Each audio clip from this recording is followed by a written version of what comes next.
சென்னையில் சென்னை யூனிவர்சிட்டி மெட்ராஸ் யூனிவர்சிட்டிக்கான இடத்த கொடுத்தது வந்து ஆற்காடு நவாப். பார்த்தசாரதி மயிலாப்பூர் பார்த்தசாரதி கோவிலில் ஒரு குளம் இருக்கு இல்லைங்களா, அந்த குளம் அந்த பகுதிங்கிறது ஆற்காடு நவாப் கொடுத்த இடம். தலைமைச் செயலகம் வந்து ஆற்காடு நவாப் அவர்கள் இருந்த வீடாக இருந்திருக்கிறது. இப்படியாக தமிழ்நாட்டின் ஒவ்வொரு முக்கியமான பிற மத வழிபாட்டு தலங்கள், பிற மத கல்வி நிறுவனங்கள், அரசினுடைய முக்கிய ஆவணமாக இருக்கக்கூடிய இடங்கள் பெரும்பாலும் ஆற்காடு நவாப்புகளும் முகலாய மன்னர்களும், ஏன் பள்ளிவாசல் பல நேரங்களில் பிறருக்கு தானமாக கொடுத்தது. இந்த நல்ல காரியத்துக்காக பண்ணுங்க, கோவில் கட்டுறீங்களா, இந்தாங்க எங்கள் பள்ளிவாசல் இந்த நிலத்தை எடுத்துக்கோங்க, ஸ்கூல் கிறிஸ்டின் ஸ்கூல் கட்டுறீங்களா கட்டி எடுத்துக்கோங்க என்று கட்டியிருக்கிறார்கள் என்பது நம்பிக்கை அல்ல, உண்மை வரலாறு ஆதாரத்துடன் இருக்கிறது. திருச்சியில் பிரபலமான பிஷப் காலேஜ் வந்து முகலாயர்கள் கொடுத்துருக்குறாங்க, முஸ்லீம் மன்னர்கள் நவாப்புகள் கொடுத்துருக்குறாங்க அப்படிங்கிற விஷயங்கள்லாம் பலரும் தெரிஞ்ச விஷயந்தான். ஆனால் இதுவரையும் எந்த முகலாயர்களும் முஸ்லீம்களும் இந்த ராமர் இஷ்யூ வரும்போது கூட நாங்கள் எத்தனை கிறிஸ்தவ நிறுவனங்களுக்கு கொடுத்துருக்கோம் தெரியுமா, எத்தனை கோவில்களுக்கு நிலம் கொடுத்துருக்கோம் தெரியுமா, எத்தனை கல்லூரி மெட்ராஸ் யூனிவர்சிட்டிக்கே நாங்கள் கொடுத்த இடம் தான் தெரியுமா. வாலஜா சாலைன்னு ஒரு சாலை சென்னையில் ரொம்ப ஃபேமஸ், தமிழ்நாட்டில் மிக பிரதானமாக வாலஜா சாலைன்னு கேள்விப்பட்டிருப்பீங்க.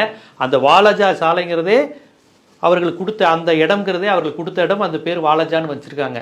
இப்படி நீங்கள் ஒவ்வொரு இடத்துக்கு போனாலும் முகலாய மன்னர்கள் நவாப்புகள் பள்ளிவாசலில் இருந்து நிலம் கொடுத்தது, பணம் கொடுத்தது, கட்டிடங்களை கட்டிக்க சொன்னது, எங்கள் இடத்துல கட்டிக்க சொன்னதுன்னு எடுத்திங்கன்னா பட்டியல் நீண்டு கொண்டே போகும். இந்த விஷயத்தை சொல்கிறது நான் கிடையாது, எந்த பெரியாரிய இடதுசாரி அமைப்பும் கிடையாது.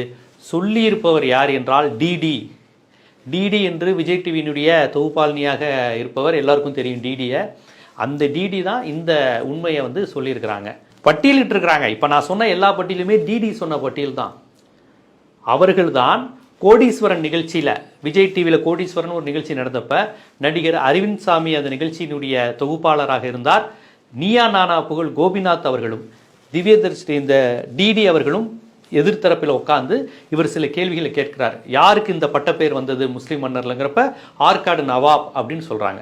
அரவிந்த் சாமி எப்படி இது உண்மையா அப்படின்னு கேட்கும்போது அந்த திவ்யதர்ஷினி டிடி என்ற திவ்யதர்ஷினி சொல்கிறாங்க, இல்ல முகமது அலி கான் வாலாஜா ரோடு அவர் கொடுத்தது, நம்ம கபாலீஸ்வரர் கோயிலோட பாண்ட் வந்து முகமது அலி கான் கொடுத்தது, திருச்சியில இருக்கிறவங்களோட saint Joseph college, bishop college, இப்ப இருக்கிற தலைமைச் செயலகம் அவங்களோட சொந்த வீடு. நவாப்புகளும் முகலாய மன்னர்களும் இந்து கோவில்களுக்கும் கிறிஸ்தவ பள்ளிக்கூடங்களுக்கும் அரசு பல்கலைக்கழகங்கள் கல்லூரி வளாகங்களுக்கும் தலைமைச் செயலகம் உட்பட அவர்கள் கொடுத்த இடங்கள்ங்கிறத பட்டியல் போட்டுக்கொண்டே போகலாம்னு ஒரு நீண்ட லிஸ்ட் அவங்க வந்து வாசிக்கிறாங்க.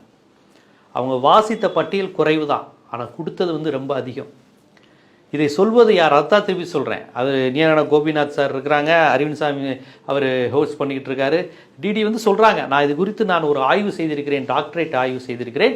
இந்த அளவுக்கு முகலாயர்கள் வந்து தங்களுடைய இடத்தை பிற வழிபாட்டு தலங்களுக்கும் பிற மதத்தினுடைய கல்வி நிறுவனங்களுக்கும் தந்திருக்கிறாங்கன்னு தமிழ்நாட்டின் பிரபல கல்வி நிறுவனம் இருக்கக்கூடிய பிஷப் காலேஜிலிருந்து மெட்ராஸ் யூனிவர்சிட்டியிலிருந்து எல்லாத்தையும் பட்டியலிட்டு இதையெல்லாம் கொடுத்தது முகலாய மன்னர்கள். ஏன் பதம் பார்க்கல அவங்க, காலேஜ் கட்ட போறியா, பள்ளிக்கூடம் கட்ட போறியா, இந்த நிலத்தை பயன்படுத்திக்கோ, வரலாறு முழுக்க நான் ஒரு கல்விக்கு இடம் கொடுத்தேங்கிற பேர் எனக்கு கிடைக்கட்டும், மறுமையில் எனக்கு இறைவன் பார்த்துக்குவான் அப்படிங்கிற அந்த ஈகை குணைத்தில் அவங்க இஸ்லாத்தில் உதவி கொடை இந்த செய்வது அப்படிங்கிறது ஒரு ஒன் ஆஃப் த ஜுன்னத்தில் ஒன்றா இருக்கிறதுனால, அது ஒரு சுன்னத்துங்கிறதுனால அதை அவர்கள் செய்து கொண்டு இருக்கிறார்கள்.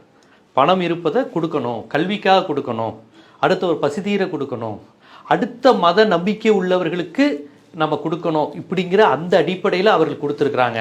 ஆனால் உண்மையில் முகலாயர்களை பற்றிய சித்திரம் என்னவாக இருக்குது, இவங்க இந்து கோவில்களை இடித்து விட்டு அங்கே ஃபுல்லாக பள்ளிவாசலை கட்டி வச்சுருக்கிறாங்க.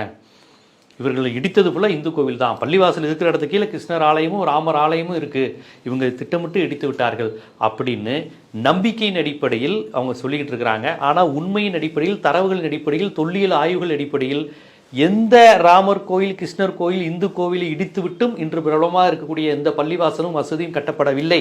அதற்கான ஆய்வுகள் கிடையாது. எல்லாமே நம்பிக்கையின் அடிப்படையில் இங்கே இருந்துச்சுன்னு அவங்க சொன்னாங்கன்னா சொன்னது தான், அந்த அடிப்படையில். ஆனால் முகலாய மன்னர்கள் நவாப்புகள் கொடுத்தது எதுவும் நம்பிக்கையின் அடிப்படையில், ஊகங்களின் அடிப்படையில் கிடையாது.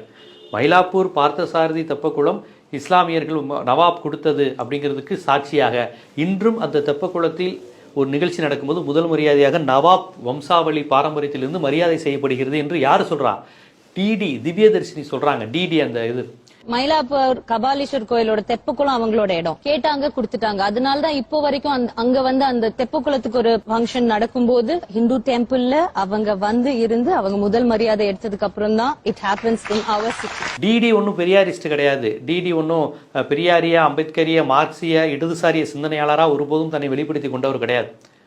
அவர் அவர் நடிகர், ஒரு தொகுப்பாளினிங்கிற அடிப்பில் பிரபலமானவரை ஒழிய முற்போக்கு சிந்தனையினால், தந்தை பெரியாருடைய கடவுள் மறுப்பு, சாதி மறுப்பு சிந்தனையால் அவர் வந்து அடையாளப்பட்டவரோ பெருமைப்பட்டவரோ கிடையாது. அப்பேற்பட்டவர் சொல்றாரு, அவருக்கு ஒன்றும் எந்த அரசியலும் தேவையில்லை. திராவிட அரசியல், இடதுசாரி அரசியல்,